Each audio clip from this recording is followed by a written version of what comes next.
नमस्कार। यह पूर्व आमर चैतन्य को नहीं मु आपण मानक जहाँ कहूँ चारिटा एपिसोड कही सारे से सब गुड़िक थिला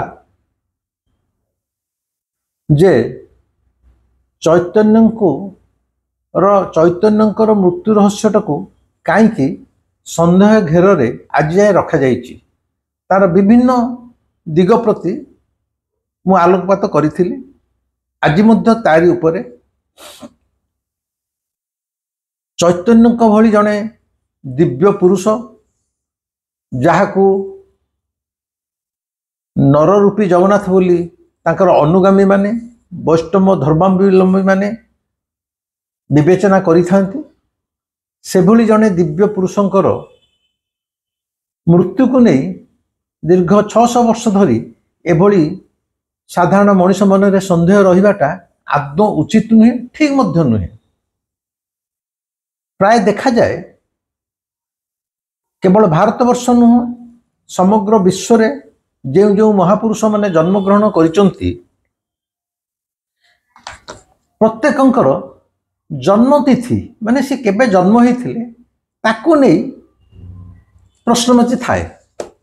कारण प्रकृत में मोहम्मद केबे जन्म होइथिले, एग्जैक्ट तारीखटा केबे, नानक केबे जन्म होइथिले, बुद्ध केबे जन्म होइथिले, आकू नहीं इतिहासकार माने ऐतिहासिक माने द्वंद्व पड़ी थांती। कारण जन्म तिथिटा केबे हिथिला से सठिक लिपिबद्ध ही रही नहीं, तेणु ताकू नहीं विभ्रांतिकर तथ्य आसी थाए।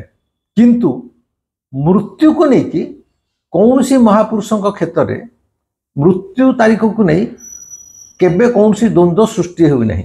कारण जेबे से देह रक्षा करी से तारीखटा लिपिबद्ध ही रही। एटा प्रत्येक विश्वर प्रत्येक महापुरुष मान क्षेत्र में, किंतु श्री चैतन्य क्षेत्र में अविकल हो ओलोटा। श्री चैतन्य जन्म केबे हिथिला से तारीख लिपिबद्ध ही रही, किंतु श्री चैतन्यकर मृत्यु केबे हैला ताकू नहीं प्रश्नवाची छिड़ा होइछि, जोटा अन्य महापुरुषों क्षेत्र में देखा जाए नहीं। प्रत्येक महापुरुषों जन्मतिथिटा सठिक भाव में निरूपण करा जाई पारे नहीं, किंतु मृत्यु तारीख सठिक। किंतु चैतन्य क्षेत्र में जन्म तारीखटा ठीक अच्छी, मृत्यु केबे हैला, को तारीख हैला, केतबेले हैला, काहेकि हैला, केमिति हैला, आकु नहीं विराट प्रश्नवाची। एवं देखा जाए श्री चैतन्य जीवितावस्था जिते से बंची थे सेतबेले तांकु नहीं जहाँ सब पुस्तक रचना करा जाइथिला एवं तांकर अवर्तमान माने तांकर अंतर्धान पर मध्य श्री चैतन्य को नहीं जो माने साहित्य सृष्टि करिसंती, चैतन्य जीवनी की नहीं हो, मृत्यु को नहीं हो, जो रचयिता माने चैतन्य पर कौन सी पुस्तक रचना करिसंती, जेमिति सी कवि कर्णपुर, कृष्णदास कविराज, दिवाकर दास, अच्युतानंद, दयानंद, वैष्णव दास प्रभृति जो चैतन्य प्रेमी माने चैतन्य पर पुस्तक रचना करिसंती, से प्रत्येक पुस्तक रे श्री चैतन्य को मृत्यु को नहीं गोटे प्रकार मत प्रकाश पाइनी। प्रत्येक लेखकर रचना रे तांको मृत्यु को नहीं विभिन्न प्रकार थियोरी बा तथ्य दिया जाइछि। एइथुरु कोन आबे माने भाबिबानी जे चैतन्य को मृत्यु निश्चय तांको मृत्यु को नहीं कौन सी जिनस गोटे लेखक माने लुचिया को चेष्टा करिसंती ए दीर्घ 500-600 वर्ष धरी। जेउ छे अच्युतानंद हंतु, कृष्णदास हंतु, जो लेखक माने तांकर चैतन्य अनुगामी माने तांकर शिष्य माने तांको ऊपर बही रचना करिसंती, प्रत्येकंकर पुस्तक रे चैतन्यकर मृत्यु को नहीं विभिन्न प्रकार तथ्य दिया जाइछि, एक प्रकार नुह। आउ जोटा कॉमन तथ्य दिया जाइछि माने सब बही रे अधिकांश पुस्तक रे जो गोटे कथा कह जाइछि मिसुची ता हैला जे श्री चैतन्य श्री जगन्नाथ दारू विग्रह भितर लीन हो गले। माने गोटाए दिन श्री चैतन्य गरुड़ खंभ पाखे श्री जगन्नाथ को दर्शन करुँच, हठात देखागला तांको शरीरटा जाई दारू विग्रह भितर मिलई गला। एई कथाटा अधिकांश चैतन्य अनुगामी एवं तांकर भक्त शिष्य माने तांको बहिरे वर्णना करिसथि। कारण से माने श्री चैतन्य जीवितावस्था श्री चैतन्य को नररूपी जगन्नाथ बा जीवंत जगन्नाथ हिसाब से विवेचना करुथिले। से कहूथिले श्री चैतन्य गोटे साधारण मनीष नुह, से होचंती जीवंत जगन्नाथ, सचल जगन्नाथ, नररूपी जगन्नाथ। तेणु जगन्नाथ जगन्नाथ देह मिलगले कौन। किंतु इतिहास यह मानिया को प्रस्तुत नुहे।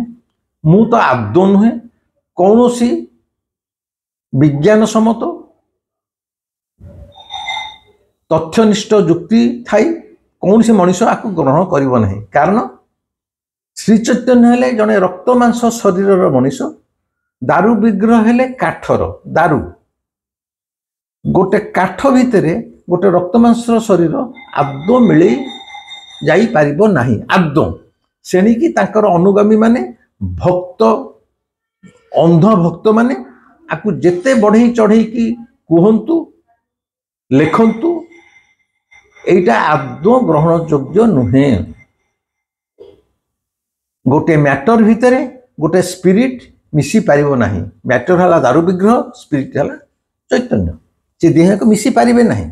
दारू विग्रह भितर गोटे रक्तमांस शरीर मिली जाई पारिबो नहीं। तेणु एटा को मध्य ग्रहण योग्य नुह। किंतु बड़ कथा है जो चैतन्य देव श्रीकृष्ण प्रेम रे पागल होउथिले सारा जीवन, कृष्ण प्रेम रे समग्र विश्व को पागल करौथिले, से आराध्य श्रीकृष्ण को निजे जरासवर सर मारिथिला एवं श्रीकृष्ण से व्याधि रे कहा जाए टिटानस हो गला। से जरासवर तीर रे व्याधि रे पीड़ित हो श्रीकृष्ण मध्य दिने देह रक्षा करथिले एवं ताकू अर्जुन मध्य तांकर श्रीकृष्णकर संस्कार करथिले, दाह करथिले। जहाँ महाभारतर मुसली पर्व रे, महाभारतर मुसल पर्व रे वर्णित होइछि। माने श्रीकृष्ण जहाँ को चैतन्य प्रेमिक हिसाब से ग्रहण करथिले, श्रीकृष्ण प्रेम रे से निजे पागल होइथिले, दुनिया को पागल करथिले, सेही तांकर आराध्य श्रीकृष्ण मध्य देह रक्षा करथिले, तांकर मध्य दाह होइथला। तेबे चैतन्य क्षेत्र रे ए व्यतिक्रम काहीकि। आउ गोटे बड़ कथा मैं गोटे सब कहीं कहूँ आपण मैंने ए वीडियो देखि सारा पर बसी भाविबे। आउ गोटे बड़ कथा श्रीक्षेत्र रे जेते जेते महापुरुष माने अतीत रे इतिहास रे आसीचंती, एठारे अवस्थान करिचंती एवं शेष रे देह रक्षा करिचंती, अधिकांशंकर समाधि एई श्रीक्षेत्र माटी रे एबे भी विद्यमान। जेतेबेले कौन से जने महापुरुष श्रीक्षेत्र रे देह रक्षा करुथिले तांको समाधि दिया जाउथला। मु उदाहरण पाई कहूची, अनेक जो शंकराचार्य माने मरिचंती तांकर 35 ना 37 शंकराचार्यकर समाधि मध्य दिने ए स्वर्गद्वार पाखे थिला। कालक्रमे बिल्डर मैंने ताको भांगी से घर कले से अलग कथा। एठी समाधि थिला। मु मोर यौवन अवस्था प्राय 20-22 समाधि पीठ देखी। आमर जो तोतापुरी लंगुली बाबा बा त्रैलिंग स्वामी कह जाए, लंगुली बाबा मध्य एठारे सो इच्छा माने निज इच्छा देह रक्षा करथिले। ता मध्य गिरनारी मठ बोली, गिरनारी मठ लोकनाथ रोड आड़े गला बेले गोटे कूद उपरे सी भी समाधिस्थ होइचंती। तांकर समाधि पीठ को प्रतिदिन बहुत बंगाली यात्री जाई देखुचंती। एवं देखिला भलिया गोटे स्थान मु मध्य आपण मानु कहिबे वीडियो माध्यम रे, जदि केबे पुरी आसुचंती लंगुली बाबांकर गिरनारी मठ मध्य लोकनाथ रोड रे जे कोन ऑटो वाला को नहीं कहले से पहुंचे दो, से को निश्चय देखिबे। थरे से समाधि गृह भीतर प्रवेश करी गले एते शांति लागिवो, ऑटोमेटिकली आपण निजे अनुभव करिवे। मु अनेक बार से समाधि पीठ रे बसी ध्यानस्थ मध्य होइछि। लंगुली बाबांकर समाधि अछि। जुक्तेश्वर गिरी जे जोगीर आत्मचरित्र रचयिता जोगानंद लाहिरी महाशयंकर शिष्य लाहिरी महेशंकर शिष्य हेले जुक्तेश्वर गिरी, जुक्तेश्वर गिरींकर शिष्य हेले जोगानंद। जुक्तेश्वर गिरींकर मध्य समाधि एई पुरी समुद्र कूल पाखे काडार आश्रम समाधि अच्छी, एबे भी जे जाइए देखी पारिबो। मु उदाहरण रूप कहली।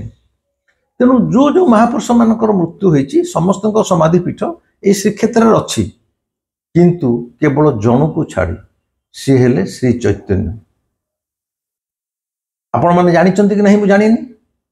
से समय राजा प्रतापरुद्र देव श्री चैतन्य ठू मंत्र दीक्षा नहीं एवं तांकर प्रधान शिष्य थिले स्वयं पुरी राजा श्री जगन्नाथ चलती ठाकुर प्रतापरुद्र देव। अच्छा, प्रतापरुद्र देवंकर गुरु हेले श्री चैतन्य। श्री चैतन्यकर जो प्रकार भावरे बा ढंगरे मृत्यु हो तो निश्चित प्रतापरुद्र देव पाखे कौन टंका नथिला निज गुरुंग पई पुरी रे गोटे समाधि तैयारी करिया पई।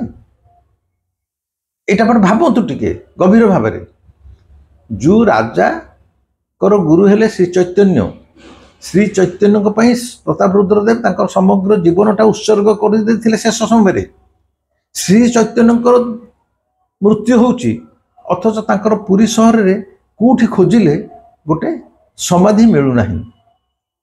ताहले तांकर से मृत शरीरटा गला कुआडे? मृत शरीर कहीं कहूची यही सकाशे जो मैंने कहीदेले जे चैतन्य श्री जगन्नाथ शरीर में लीन हो गले, मुझे कथा कहूनी। आउ जो रचयिता माने से चैतन्यकर भक्त माने, भक्त शिष्य माने जो मैंने लिखिचंती से कहउचंती विभिन्न प्रकार थ्योरी। कई कहले से रथ यात्रा समय रे रथ आगे नाची नाची आसुले, गोड़े गोटे इटा बाजिला, गोड़ खंडिया हो गला, से खंडिया जनित तांकर कौन टिटानस हो गला, ज्वर है, ज्वर से मरीगले। जड़े लेखक कहते आउ कहीं कहूँ नाई से निजे समुद्र में जाइए झास देदेले, माने सुइसाइड करदे चैतन्य, झास देदेले। द्वितीय तृतीय तोटा गोपीनाथ पुरी जो अच्छी तोटा गोपीनाथ को जंग भितर से पशिकी कौटे बाहरी गले। किए कहते से बांग्लादेश को गोटे मुस्लिम देश में पलैले। यही विशेषकर कहीदे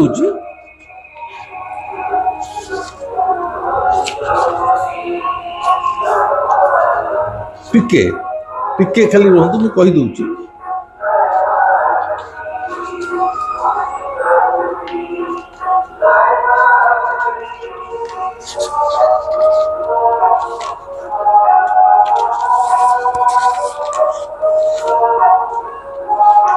मोटामोटी विभिन्न बागेरे लेखक माने लिखिचंती। किए जर पड़ी मरले, किए तोटा गोपीनाथ मंदिर भितर मिलई गले, किए कहते समुद्र झास देले। एमती केते प्रकार कथा कह जाउछि। जदि जगन्नाथ देहरे मिलई जाई नहांती, तांकर एक स्वाभाविक मृत्यु होती, ताले से शरीरटा तो मिली एवं प्रतापरुद्र देव तांको निश्चय समाधि देइथिबे। किंतु कोठी पुरी शहर जाक खोजी गले मध्य श्री चैतन्यकर समाधि मिलिबो नाही। एठी प्रश्न उठुची ताले तांकर मृत शरीर गला कुआडे? एटा गोटे बड़ प्रश्नवाची। तांको मृत शरीर गला कुआडे? तार्थ से केतबेले मले, केमिति मले, एवं मला परे तांकर जो मृत शरीर ताहा दाह हैला ना नहीं, दाह हेले केउठारे हैला, समाधि दिया गले कोठी दिया गला, से पुरी शहर एते एते लोकंकर समाधि अछि तांकर काई नाही। एगुड़ा सब गुडे तुड़े प्रश्न करिवो। ए प्रश्नर उत्तर ए दीर्घ 600 वर्ष परे श्री चैतन्यकर अंध अनुगामी माने, वैष्णव धर्म माने आदौ दे पारिबे नाही। आ वितंडा जुक्ति करेंगे जगन्नाथ मंदिर मिल गला तो किए भाई विश्वास कर बुझुन। तो यहीटा केवल मु कहूनी। से समय मु तो कही जो मैंने रिसर्च कर 5 जन को मर्डर कर दी हत्या कर दी किंतु एतद व्यतीत ये 600 वर्ष भितर जो ऐतिहासिक माने श्री चैतन्य मृत्यु रहस्य को लेकिन रिसर्च कर भितर थिले जड़े हेले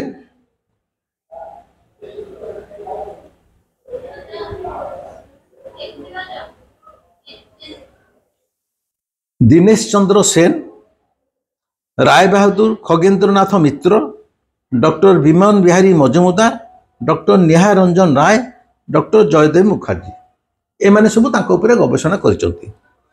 ए जो डॉक्टर दिनेश चंद्र सेन तांकर पुस्तक Chaitanya and his age, doctor Dinesh Chandra Sen कर गोटे ऑथेंटिक बही इंग्राजी बही अच्छी Chaitanya and his age, Chaitanya एवं तांकर जुग चैतन्य एंड हिज एज से बही रे डॉक्टर दिनेश चंद्र सेन स्पष्ट लिखुंट जे चैतन्य को श्रीमंदिर भितर हत्या करा जाइथिला। एटा मो कथा नुह, मु कहूनी मत कहीं दोष देवी क्या मुझे समय जन्म होनी ये 600 वर्ष तल कथा। डॉक्टर दिनेश चंद्र सेन कहते श्री चैतन्य को मंदिर भितर हत्या करा जाइथिला। ठीक सेमती विमान बिहारी मजुमदार तांकर बंगाली बही चैतन्य चरितेर उपादान, चैतन्य चरितेर उपादान विमान बिहारी मजुमदार तांको बही लिखुଛନ୍ତି श्री चैतन्य को पुरी मंदिर पंडा माने गोपन रे हत्या करथिले एवं तांको शरीर को गुंडीचा मंदिर भितर समाधि दे देथिले। एटा मत विमान बिहारी मजुमदार कथा से स्पष्ट लिखुଛନ୍ତି पुरी पंडा माने तांको हत्या करथिले एवं गुंडीचा घर भितर तांको समाधि दे देथिले।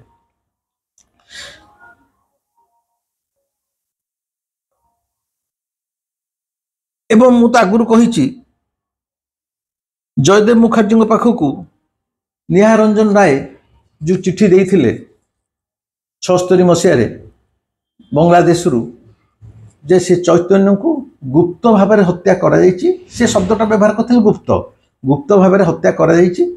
से संपर्क में मो पाखरे तथ्य अच्छी किंतु से तथ्य को प्रकाश करने पे मोर साहस नहीं। मु जदि प्रकाश करदेवी ताहले मु एठू मो जीवन ने बंचेकी जाई परिबी नहीं, मते मध्य हत्या कर दिया जिवो। एई आशंका मृत्यु आशंका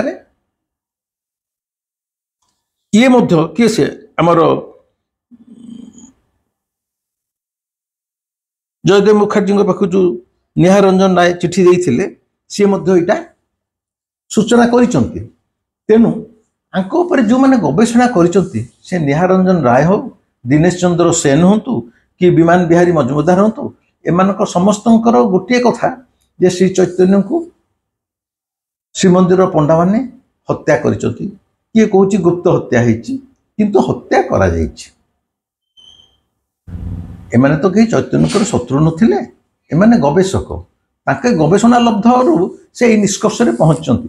कारण चैतन्य भली जने महापुरुषों कथा को वर्णना कला बेले तांको विषय आलोचना कला बेले एठी भाव प्रवणतार कौन स्थान नहीं।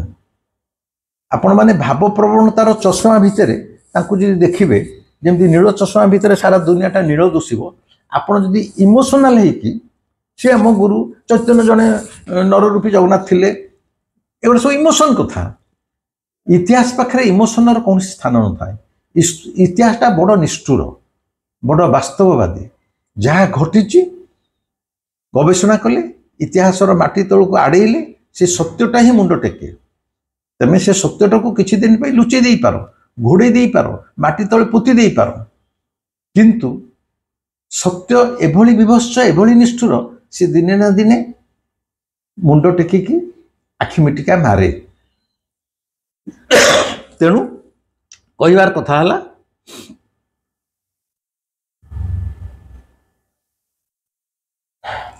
ए जो अन्य माने तांकर अंध भक्त माने अनुगामी माने भाबुचंती जेहेतु श्री चैतन्य जने नररूपी जगन्नाथ तांको हत्या कर दिया जाइछि, एक कथा कहिदेले बा एक कथा साधारण भक्त माने जानिगले ଭାବିବେ ତାହେଲେ ଚୈତନ୍ୟଙ୍କର ଆଉ ଦେବତ୍ୱ କ'ଣ ରହିଲା, ତାଙ୍କର ଈଶ୍ୱରତ୍ୱ କ'ଣ ରହିଲା, ମାନେ ତାଙ୍କର ଆଉ ସ୍ପିରିଚୁଆଲ ପାୱାର କ'ଣ ରହିଲା। ସେ ଯଦି ଆମରି ଭଳିଆ ଅର୍ଡିନାରୀ ଲୋକଙ୍କ ଭଳିଆ ବଡ଼ରେ ବି ହେଇପାରନ୍ତି ତାହେଲେ ତାଙ୍କୁ କେହି ଆଉ ନରରୂପୀ ଜଗନ୍ନାଥ ବୋଲି ମାନିବେ ନାହିଁ, ବା ସେ ଜଣେ ଈଶ୍ୱରଙ୍କ ସହିତ ସମତୁଲ ବ୍ୟକ୍ତିବିଶେଷ ତାଙ୍କୁ କେହି ଗ୍ରହଣ କରିବେନି। କିନ୍ତୁ ଏ ଧାରଣାଟା ସେମାନଙ୍କର ଭୁଲ। ଯୀଶୁଖ୍ରୀଷ୍ଟଙ୍କୁ ଅତି ନିଷ୍ଠୁର ଭାବରେ ଶୁଳି ଦିଆଗଲା ପରେ ମଧ୍ୟ, ତାଙ୍କୁ ଶୁଳି ଦେଇକି ତ ମରାଗଲା, that is also a murder. ଯୀଶୁଖ୍ରୀଷ୍ଟଙ୍କର ପରେ ମଧ୍ୟ 2000 ବର୍ଷ ଧରି ଜିସସ୍ ଖ୍ରାଇଷ୍ଟଙ୍କର ସମ୍ମାନରେ, ବ୍ୟକ୍ତିତ୍ୱର ବା ମହିମାରେ ସାମାନ୍ୟ କିଛି ଉଣା ଆସିଛି କି? ବରଂ ସେ ଏବେ ମଧ୍ୟ ଖ୍ରୀଷ୍ଟିଆନମାନଙ୍କ ହୃଦୟରେ ପୂଜା ପାଉଛନ୍ତି। ଗାନ୍ଧୀଜୀଙ୍କି ନାଥୁରାମ ହତ୍ୟା କଲା ପରେ ମଧ୍ୟ ଗାନ୍ଧୀଙ୍କର ବ୍ୟକ୍ତିତ୍ୱରେ କୌଣସି ଆଞ୍ଚ ଆସିଛି କି? ମୁଁ ମିଛ ମହାତ୍ମା ଲେଖିଲା ପରେ ମଧ୍ୟ ତାଙ୍କୁ ଏବେ ମଧ୍ୟ ମହାତ୍ମା ରୂପରେ ପୂଜା କରାଯାଉଅଛି। ସେମିତି ଶ୍ରୀକୃଷ୍ଣଙ୍କୁ ଜରାସବର ମାରିଦେଲା ପରେ ମଧ୍ୟ, ଶରରେ ମାରିଦେଲା ପରେ, ସିଏ ମଧ୍ୟ ଜଣଙ୍କର ଶରରେ ମଲା ପରେ ମଧ୍ୟ ଶ୍ରୀକୃଷ୍ଣଙ୍କର ମହିମା ଆଜି ଯାଏଁ କିଛି କମିଯାଇଛି କି? ନା ଆଜି ମଧ୍ୟ ସମଗ୍ର ବିଶ୍ୱ ଶ୍ରୀକୃଷ୍ଣ ପ୍ରେମରେ ନାଚି ଉଠୁଛି।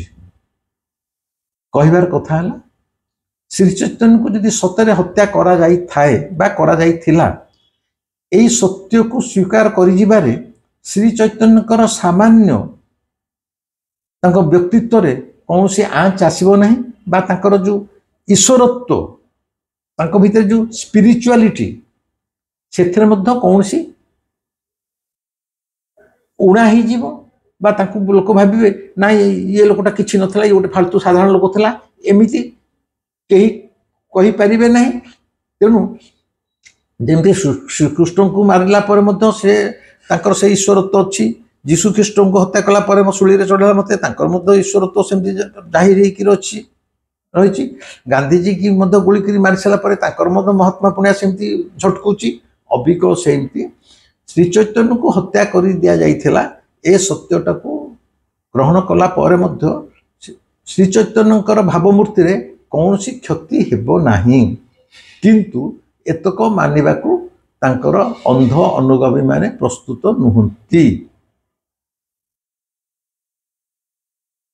ବର୍ତ୍ତମାନ ପ୍ରଶ୍ନ ଉଠେ, ଯଦି ଏତେ ଇତିହାସକାର ମାନେ କହିଲେ ଯେ ଶ୍ରୀମନ୍ଦିର ଭିତରେ ଚୈତନ୍ୟଙ୍କୁ ହତ୍ୟା କରାଯାଇଥିଲା, ମନ୍ଦିରର ପଣ୍ଡାମାନେ ତାଙ୍କୁ ହତ୍ୟା କରି ଶ୍ରୀ ଗୁଣ୍ଡିଚା ମନ୍ଦିର ଭିତରେ ସମାଧି ଦେଇଥିଲେ, ଏଗୁଡ଼ା ସବୁ ଐତିହାସିକ ମାନଙ୍କର ଗବେଷଣା ଲବ୍ଧ ନିଷ୍କର୍ଷ ଯଦି ହେଇଥିଲା, ବର୍ତ୍ତମାନ ସବୁଠାରୁ ବଡ଼ ପ୍ରଶ୍ନବାଚୀ ଆସେ, ଯାହା ଆମେ ଆର ଅନ୍ୟ ଭିଡ଼ିଓ ମାନଙ୍କରେ ଆଲୋଚନା କରିବା। ଏ ହତ୍ୟା ପଛର କାରଣ କ'ଣ? ଯିଏ ବୈଷ୍ଣବ ଧର୍ମର ପ୍ରତିଷ୍ଠାତା, ଶ୍ରୀକୃଷ୍ଣଙ୍କ ପ୍ରେମରେ ସାରା ବିଶ୍ୱକୁ ଯିଏ ପ୍ଳାବିତ କରିଥିଲେ, ନିଜେ ଯିଏ କୃଷ୍ଣ ପ୍ରେମରେ ପାଗଳ ହୋଇ ତନ୍ମୟ ହୋଇ ରାଜଦାଣ୍ଡରେ ରାଜରାସ୍ତାରେ ଅନୁଗାମୀଙ୍କ ମଧ୍ୟରେ ନୃତ୍ୟ କରି କରି ଶ୍ରୀମନ୍ଦିରକୁ ଆସୁଥିଲେ, ଯିଏ ଜଣେ ଧର୍ମ ପ୍ରଚାରକ, ସମାଜ ସଂସ୍କାରକ ଥିଲେ, ଯିଏ ଖୋଦ୍ ଉତ୍କଳର ମୌଡ଼ମଣି ରାଜା ପ୍ରତାପରୁଦ୍ର ଦେବଙ୍କର ଗୁରୁ ଥିଲେ, ସେଭଳି ଏକ, ଏବଂ ଚୈତନ୍ୟଙ୍କର ଚେହେରା ଯଦି ଦେଖିଥିବେ କେତେ କମନୀୟ ତାଙ୍କର ଚେହେରା, ସେଭଳି ଜଣେ ଦିବ୍ୟ ପୁରୁଷଙ୍କୁ ହତ୍ୟା କରିବା ପାଇଁ କାହାର ହାତ ଗଲା କେମିତି, ଏବଂ ଏହି ହତ୍ୟା କରିବା ପଛରେ କାରଣ କ'ଣ ଥିଲା? କ'ଣ କାରଣ ଥାଇପାରେ? ସେ ତ ଜମିବାଡ଼ି ବିକା କିଣା ଭିତରେ ଲିପ୍ତ ନଥିଲେ, କିମ୍ବା ଅନ୍ୟାନ୍ୟ କୌଣସି ଅସାମାଜିକ କାର୍ଯ୍ୟରେ ଲିପ୍ତ ନଥିଲେ। ସେ ଜଣେ ଆଧ୍ୟାତ୍ମିକର ଚରମ ଶୀର୍ଷରେ ପହଞ୍ଚିଥିବା ପରମ ପୁରୁଷ, ପରମ ପ୍ରେମମୟ ପୁରୁଷ। ତାଙ୍କୁ କାହିଁ ହତ୍ୟା କରାଗଲା? ଏଇ କାହିଁ କରାଗଲା? ପ୍ରକୃତରେ ହତ୍ୟା କରାଗଲା ନା ନାହିଁ? ଯଦି ହତ୍ୟା କରାଗଲା, କାହିଁକି କରାଗଲା? କେଉଁ ଦିନ କରାଗଲା? किए कला केतेबेले कला एवं सबुठु बड़ प्रश्न कहीं हत्या करागला यार परवर्ती वीडियो रे आमे आलोचना करिया। आज पे रहूची ए वीडियोटी एतिक रहिला। एटा केमिते लागिला आपण माने मते कमेंट रे जणेबे, लाइक करिवे, शेयर जिते चाहूचंती करंतु। कारण मु जानिची चैतन्य हत्या रहस्य ओडिसा रे नुह कि भारत वर्ष रे नुह समग्र विश्व रे मध्य बहुत कम लोक जानती।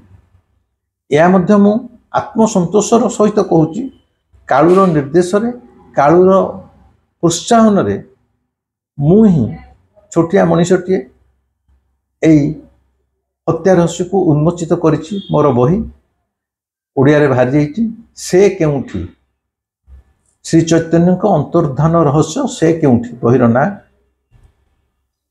तार बंगाली अनुवाद होगी कलिकता बिक्री होची से कोथाय। इंग्लिश रे मध्य से ट्रांसलेट होगी बिक्री होची दि murder mystery of Shri Chaitanya. ए समस्त बही जो माने किनिया को चाहूथिबे पप्पू महाराज को फोन कले से पठे दे पारिबे।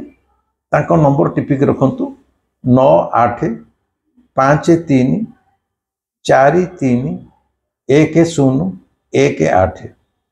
9853431018 जो मैंने चाहिए पप्पू महाराज को मगेले सी बही दे पारे। केवल ए बही नुह मोर समस्त बही मोर आत्मजीवनी निआरे चलुला मनीष समय स्रोतर श्रीक्षेत्र नाथुराम नथी विभाजन को नहीं बटवारा ताजमहल एक शिव मंदिर चैतन्य मृत्यु रहस्य मृत्यु पर मोर आउ गोटे गवेषणा धर्म बही हाँ मृत्यु परे भी जीवन जगन्नाथ उपरे भक्त डोरी रे श्री जगन्नाथ जीवंता ठाकुर नव कलेबर आम भाई बंधु सखा श्री जगन्नाथ एमती अनेक बही मु जनईदेली कहीं मो पाक अनेक फोन आसुची आप बही विषय टे कहतु आप बही कौटी मिल से सकाशे आपण न किणिले मोर सामान्य दुख ना किणिले मु खुशी हेबी मु आपन को जनईदेली। ए भिडियोटी आज ये रखुची शेयर करेंगे। शेयर करने द्वारा अंतत पक्षे आम ओडिशार ओडिया माने श्री चैतन्य संपर्क में संपूर्ण सठिक तथ्य पाइपर। सब्सक्राइब न करथिले दयाकरी सब्सक्राइब करेंगे। रही नमस्कार।